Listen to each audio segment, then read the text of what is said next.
Assalamualaikum warahmatullahi wabarakatuh.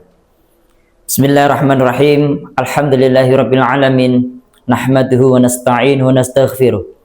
Wa na'udzu billahi min sururi anfusina wa min sayyiati a'malina. May yahdihillahu fala mudilla lahu wa may yudlil fala hadiya lahu.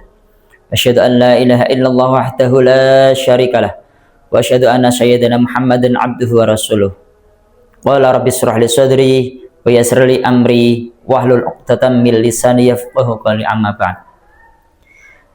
Hadirin yang dimuliakan oleh Allah Subhanahu wa taala, seluruh keluarga besar SDIT Cahaya Bangsa yang insya Allah dirahmati Allah Subhanahu wa taala, dan seluruh pemirsa yang mendengarkan kultum pada kesempatan kali ini. Di sini saya akan sedikit memberikan mudzakarah atau mengingatkan kembali kepada seluruh kaum muslimin, khususnya kepada keluarga besar SDIT Cahaya Bangsa atau keluarga besar Yayasan Cahaya Mutiara Bangsa Semarang. Dalam kesempatan puasa Ramadan di tahun ini, mari kita tingkatkan doa kita kepada Allah Subhanahu wa taala. Karena doa merupakan satu-satunya senjata kita untuk menembus langit, mengharap ridha Allah, dan memanjatkan keinginan-keinginan kita kepada Allah Subhanahu wa taala. Jalur langit atau yang sering kita ucapkan dengan doa memang tak kasat dengan mata, tetapi usaha yang kita lakukan ketika diri kita bersujud bermunajat kepada Allah, ketika kita berdoa kepada Allah di tengah malam, di dalam sujud kita, dan di waktu apapun, maka itu tidak ada satupun yang sia-sia di mata Allah Subhanahu wa ta'ala. Kita sering terjebak logika bahwa kadang doa kita tidak dikabulkan oleh Allah Subhanahu wa ta'ala. Namun sejatinya Allah itu maha mengabulkan doa. Allah berjanji, ud'uni astajib lakum. Barang siapa yang meminta berdoa kepadaku, niscaya akan aku kabulkan. Tapi kita lihat siapa yang akan dikabulkan oleh Allah Subhanahu wa ta'ala. Tentunya Allah akan memilih kepada siapa hambanya yang benar-benar membutuhkan dari terkabulnya doa ini. Jadi Allah memberikan ijabah dari doa kepada seseorang yang membutuhkan, bukan menginginkan. Jadi kita itu meminta kepada Allah, dikabulkan doa itu dari apa yang kita butuhkan untuk diri kita, untuk keluarga kita, dan untuk orang sekeliling kita, bukan yang kita inginkan. Tentunya untuk melangitkan doa kita, agar doa kita ijabah, maka ada dua syarat yang tercantum dalam Al-Quran, yaitu sabar dan kita melaksanakan sholat dengan baik, memperbaiki sholat. Wasta'inu bisabri wassalah. Ketika kita memohon, meminta, berdoa kepada Allah, maka mintalah dengan sabar, dengan cara memperbaiki sholat kita.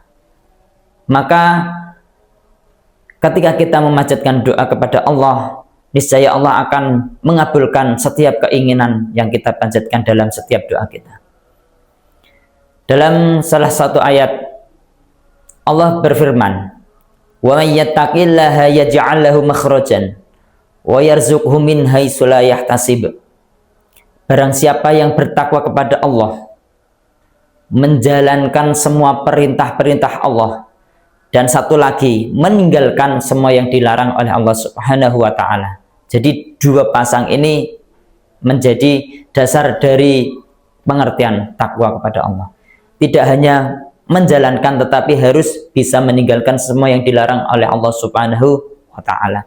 Maka ketika kita bisa menjalankan takwa dengan baik, maka insya Allah tanpa kita minta, tanpa kita berdoa, setiap masalah kita, setiap urusan kita akan dipermudah oleh Allah Subhanahu wa ta'ala dengan sendirinya, sebagaimana yang dijanjikan oleh Allah Subhanahu wa ta'ala.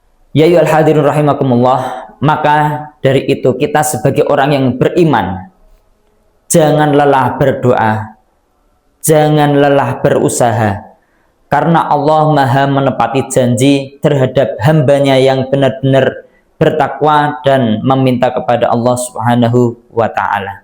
Terakhir, pesan dari saya, Terkadang memang diri kita butuh diingatkan tentang akhirat.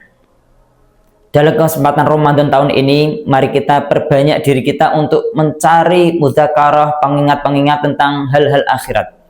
Karena sesungguhnya hal duniawi itu sangat melelahkan. Bagaimana tidak, dari kita bangun tidur sampai tidur kembali, persentase aktivitas kita itu lebih banyak urusan dunia dibanding dengan urusan akhirat. Itu tidak bisa kita pungkiri sebagai manusia. Maka dengan itu, maka kita harus bisa menata niat atau menyelipkan niat di dalam setiap aktivitas kita. Baik mau bekerja, mau bepergian, mau berkunjung kemanapun, selipkanlah niat-niat tentang akhirat agar aktivitas kita bernilai ibadah.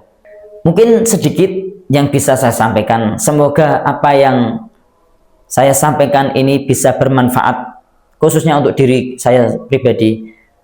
Lebih-lebih bisa bermanfaat untuk pemirsa semuanya yang mendengarkan Golgem kali ini. Akhir kata, kurang dan lebih dari yang saya ucapkan, mohon maaf yang sebesar-besarnya. Kurang dari saya pribadi, bila ada lebih kemanfaatan yang tersebar, itulah dari Allah Subhanahu wa Ta'ala. Akhir kalam, wallahul muwafiq ila aqwamit thariq. Wassalamualaikum warahmatullahi wabarakatuh.